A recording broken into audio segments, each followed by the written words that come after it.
متابعي قصة وحكاية، أهلا بكم في قصة جديدة. كما عاهدناكم، قصة تتضمن أحداثا مقتبسة من الواقع المعاش. قصة بعنوان منير. أتمنى لكم استماعا ممتعا.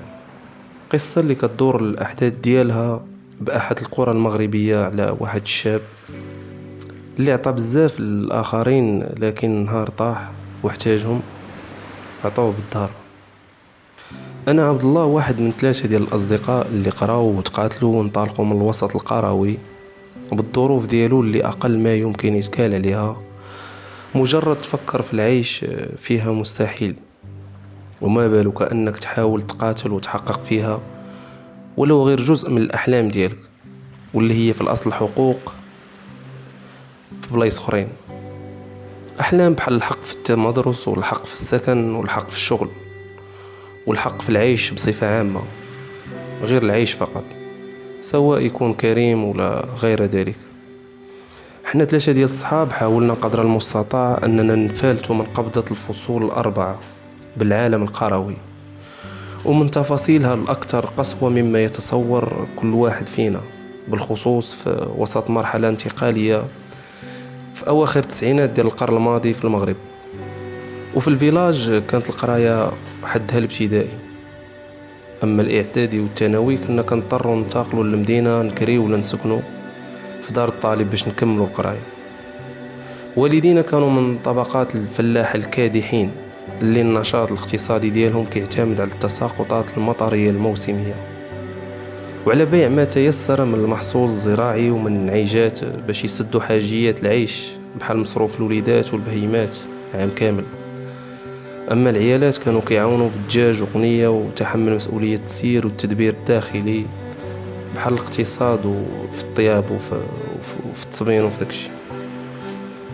لكن عقل فاش نجحنا من السادس وتحولنا للمدينه، سكننا طيله سنوات الاعدادي في دار الطالب، وكنا كنهبطوا للبلاد من الويكاند للويكاند، وبعض المرات من 15 يوم ل 15 يوم. والدينا كانت الوقت قاصحه عندهم، كيعطيك 10 دراهم فيها 5 دراهم ديال الطاكسي روتور و5 دراهم باش ترجع مرة أخرى، وكيزيدك 10 دراهم أخرى تسلك به السيمانة، بحال كيعطيك 20 درهم. العيشة في دار الطالب كانت سيف ذو حدين، كانت مزيانة من ناحية علاقات الصداقة مع أطفال جدد، وتهم يلا كيكتشفوا حياة جديدة بعيدة عن الآباء وباغين يفرضوا راسهم ويهربوا من عالم اليأس والموت البطيء والبقاء لمن لا حياة له في عالم البادية طبعا من جهة. ومن جهة تانية كانت العيشة فيه أكثر بشاعة من الواقع اللي جينا منه، بسبب الجشع والاضطهاد والتجويع اللي كنا كنتعرضوا ليه من طرف المسؤولين، واللي كانوا كينقصوا لينا من الوجبات ويديوها لديورهم ولولادهم ولا يبيعوها. لكن للأسف من بعد داكشي خرج ليهم في صحتهم وصحة ولادهم. دازت مرحلة الإعدادي وتفوقنا ب3 بينا ونجحنا وطلعنا للثانوي، وبقينا على نفس الحال والأحوال، غير هو وحنا كنكبروا مصاريفنا كتزاد ووالدينا لا حيلة لهم. من غير الصبر معانا ولاو كينقصوا من مصروف خوتنا والبهيمات وكيعطيونا، لأنهم كانوا كيعقدوا علينا آمال كبيرة طبعا باش نكونوا شي حاجة مهمة مستقبلا ونخرجوهم من داك الواقع اللي كيعيشوا فيه. دازت مرحلة الثانوي وتفوقنا فيها كالإعدادي، وطلعنا لمرحلة الجامعة وانتقلنا من دور الطالب إلى الحي الجامعي. مرحلة الجامعة كانت مرحلة التكوين الحقيقي لكل واحد فينا، خاصة وأنه تفرقنا وكل واحد دار تخصص ومشى لمدينة أخرى. فأنا سعيد مشيت للرباط لجامعة محمد الخامس ودرت علم النفس، مصطفى مشى لجامعة شعيب الدكالي ودار أدب عربي في الجديدة، في حين منير مشى لجامعة القاضي عياض ودار تخصص خر، دار تخصص قانون عام في مدينة مراكش. كل واحد فينا دار تخصص متنوع على الآخر في جامعة معينة بمدينة مختلفة، وغادي يتكون تكوين شكل على الآخرين في ديك الحقبة اللي كانت متزامنة مع ما تبقى من أحداث سنوات الرصاص والنضال، وما تعرض له التلاميذ والطلبة والأساتذة من اعتقالات بسبب النضال اللي كان تقريبا في جل شوارع المملكة والجامعات وحتى الثانويات. وكنا تأثرنا تحنا به وبالأحداث اللي كانت في ديك الوقيته. ومني كنتجمعوا من الويكاند للويكاند ولا من العطلة للعطلة كنتبادلوا أطراف الحديث على الوقائع اللي كتطرى في الجامعات والمدن وعدد المعتقلين والتطور السريع في الأحداث. منير وقتها كان متشبع بالنضال وكيتصنت لشعر محمود درويش فلسطيني، شاعر فلسطيني، ونزار القباني. ورغم التكوين الدراسي ديالو في شعبة القانون إلا أنه كان كيتميز بفكر موسوعي ورصيد ثقافي متنوع، وكذلك بروح النكتة اللي تشبع بها من الاحتكاك ديالو مع المراكشيين. وكان كذلك في بعض المواقف صارم في المعاملات ديالو بحال شي قاضي كيحكم قرارات لا رجعة فيها. منير في اللقاءات ديالنا في الفيلاج كان كيحكي لينا على المواقف ديالو السياسية والنضال ديالو في ساحات الجامعة مع الاتحاد الوطني لطلبة المغرب.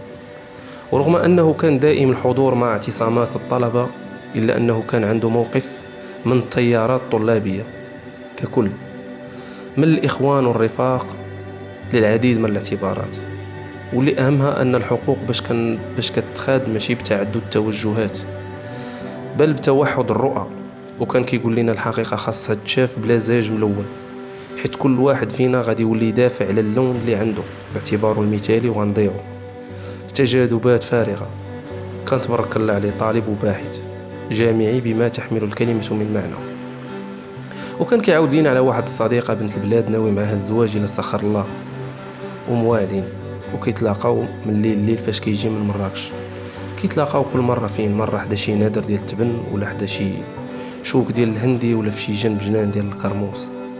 كنا كنسولوه واش كانت عندهم العلاقة علاقة كاملة ولا غير لقاءات عابرة. الجواب ديالو كان صادق وواقعي، كان كيقول لنا للزاني والزانية 100 جلدة. وهذا الشيء حرام وحنا ناويين الحلال وما خصناش نضيعوه في المعصية باش يسهل علينا الله. منير كان رجل مواقف سياسية بامتياز ورجل محب للخير. ومن بعد ما كملنا الدراسة بصعوبة، والخصوص هو اللي كان تعرض لواحد المرضى قاصحة ما خلاتوش يمشي عام الجامعة، ورجع بصعوبة، كان تقريبا بحال تشلل وعاد من جديد. وفي ذاك العام اللي كان مرض فيه مسكين الصديقة ديالو نيسات منه وتزوجات، بينما الأم ديالو هي اللي بقات مكلفة به وقايمة به. سبحان الله، امرأة لاحته والنساء ناكرات الخير ولكن إلا مع أولادهم. هنا المرأة دايرة بحال أنثى العنكبوت واللي كتاكل الذكر ديالها بعد التزاوج بشكل مباشر، وهي هي كياكلوها أولادها ملي كيفرخوا ملي كيكونوا فوق ظهرها. وكذلك المرأة تعيش حياتها كاملة كتاكل من الزوج صحته ووقته وجهده وعمره، وفي الأخير كتقلب عليه فاش كيعيا، ولكن ملي كتدفنو عاد كتبدا تخلص من ولادها إلا فئة قليلة. ما علينا، هو تخلات عليه وحدة كان شعارها هو خيانة العهد، وهي أصلا كانت كتخون خوتها وباها وكتجي عنده في الليل باسم الحب. ولنفترض أن واحد آخر غير منير واش كان غيحافظ عليها، ونكونوا واقعيين، تقدر أنها تكون تخرج عند شحال من منير حسب الأرقام ونوع الشباك. وصديقنا نية مادة ما جاب والله حفظه منها. رجع هو مسكين من بعيد وكمل القراية وخد الإجازة، ولكن ولا حاقد شيئا ما على العيالات وطاح في الانتقام، ولو كاملين عنده مجرد علاقات عابرة لا غير. كنا شدينا الدبلومات الجامعية قبل منه بعام، ولينا من بعد كنتجمعوا كاملين كل مرة في دار واحد فينا، لأنه ما عندناش باش ناخدو براد في القهوة والروات، وولينا ضحكة في القبيلة لأنه قرينا وما خدمناش. وفين ما كيكون شي جمع في العائلة كيبداو دوك الأسئلة الانتقامية من الوالدين ديالنا ومن نحنا، من دوك الناس اللي ولادهم ما قراوش وخرجوا حاشية، وكيحاولوا زعما يردونا قل من ولادهم حيت ضربنا تمارة على الخاوي، ولكن هما من الداخل العافية شاعلة فيهم وما مطالع بهم غير الله. كيبداو ديك الأسئلة ديال علاش ما دفعتيش لهذا الكونكور ولا الآخر، راه ود فلان توظف، راه ود فلان خدم، بنت فلانة نجحت في داك الكونكور، وحنا ديك الساعة ما مطالع بينا غير الله، وكنتبسموا ليهم وكنقولوا مازال ما سهلش الله. دازت الأشهر الأولى ويالله بدينا كنتأقلموا من جديد مع داك الوضع اللي ياما هربنا منه، وضع البدو اللي كيتميز بتفكير مواليه البدائي وعقلهم المتحجر والحقد الدفين في صدورهم، طبع خشن كخشونة الصخر اللي كينتم. بدينا كنقلبوا على خدمة بحال خدمة القهاوي ولا الريش والدجاج، أو نبيعوا مع شي واحد الخضرة، ولا نشوفوا صحاب البني ولا شي واحد باغي يحصد. الأجسام ديالنا كانت هزيلة لأن التفكير والقراية أخذ منا ما أخذ، لكن اللهم الألم الجسدي ولا النفسي وحنا واحلين غير في براد ولا غير قار ونكميو بثلاثة. مع مرور الوقت غادي نبداو نكسبوا احترام الناس بالثقة ديالنا في البيع والشراء والمعاملة، وغادي نقابل أنا فران ديال الخبز، ومنير محل ديال الدجاج، ومصطفى تيلي بوتيك. ديك الساعة كانوا التيلي بوتيكات انتشروا بشكل سريع في أنحاء المغرب، وصل الصدى ديالهم حتى للعالم القروي. أنا بحكم تخصص العلوم الإنسانية وبالخصوص علم النفس ما غاديش ننكر أنني كنت كننفس راسي بكويسات، لدرجة واحد النهار غادي نمشي من تما ندفع لواحد الكونكور، وفي بلاصة ما غندي الوراقي ديالي غندي وراقي اختي. قبل الفران كنت تالف، حتى لقيت واحد بنت الناس وجمعت راسي ودخلت خدمت فيه وتزوجنا. مصطفى تا هو كافح وعيا بخدمة الدجاج والترياش، وغادي يعاونوا واحد السيد ويعطيه داك التيلي بوتيك بالنص، وغيجيب الله التيسير ويتزوج ويدير وليدات.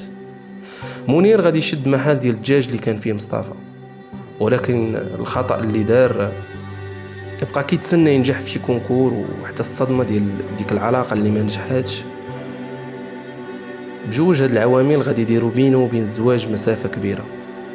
منير شحال من كونكور كان كيرجع من الشفاوي لأنه ولد عائلة فقيرة وما كاينش اللي غادي يكالي مع الصعب، وعيا مسكين ما يدق البيبان ولكن دون جدوى. شحال من مرة وعدوه وخواو بيه شلة ناس اللي كانت خيانتهم أكثر من خيانة الصديقة ديالو، الناس اللي كانوا كيعتليو المشهد السياسي في ديك الوقيته. بقى غادي على ديك الحال كيكافح ويكافح، وكان محب للأعمال الخيرية والاجتماعية.